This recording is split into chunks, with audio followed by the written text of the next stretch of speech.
Hey everyone, it's Chris. Today I have a really quick video for you. I've been getting a few messages from people saying that they were having a hard time getting started using the Cloud Edger stencil. I have been playing with it since it came out in July and been having a great time with it, and some people are struggling with it now that they have it. So I just thought I'd give you a quick little video just to get you started with just one simple color of ink. So here we go.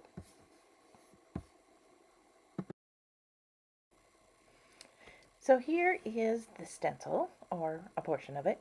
It comes in two pieces. This is the outer frame, but today I'm just going to use the center portion. So I'm going to set the frame aside. Make sure you don't throw that away because that is very useful later. And then I just have a folded card base. This is just white cardstock, and that's all I'm going to be working with. I'm going to be using the stencil, and I have Distress Oxide ink. This is Broken China.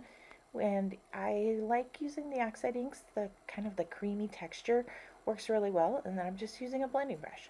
So what I want to do is start kind of at the top of my panel, or my card in this case, and what I'm going to do is just ink the edge. This is the top of the sky, so I'm going to create the upper edge of my clouds. And the good way to do this is to line up the shapes. Whenever you move the stencil around, try to catch that edge inside and make those line up or match. They don't always have to, but if you want kind of that crisp edge, it's best to try to get those lines to kind of match up as best you can. So you don't have to ink the whole side of the stencil. I work in just little areas and keep moving things around. That way all of my shapes get kind of random. I don't want to use the same corner, same edge, same shape all the time. Otherwise they just kind of start looking too uniform. So you can just keep using little pieces and create whatever forms and shapes that you want, because there's lots of different edges and varieties on this stencil. Just turn it to wherever you need to, and whether you're inking like the whole circular shape or just half inch area, and just bringing that ink in with the blending brush. I am coloring very, very lightly and not adding a ton of ink to my brush. I don't want to have a real deep line.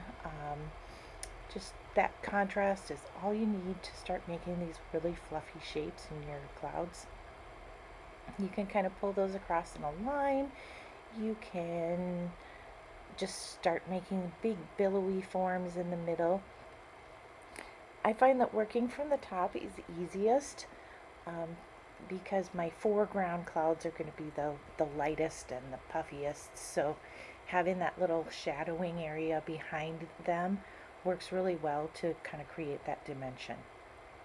So if you work from the top down, it seems to work easiest.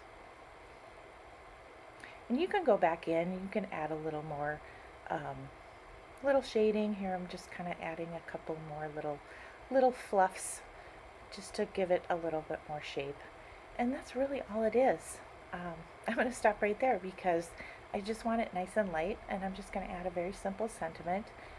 I have one ready here, and it is one of the little sentiments from Easy Expressions from the Ton Stamps, and I had it ready to go. It's already cut out. This is like a two-part stamp set, so I have this heat embossed, and then there's a die that matches and cuts these out. And now I'm just going to pop this up with a piece of strip of foam tape. These are the foam sticky strips from Tailored Expressions, and they are really great for these little strips. So I'm just going to cut this to fit and pop it on my card, and I am done. That's all it is today. So thanks for watching. Hope you have fun in the clouds.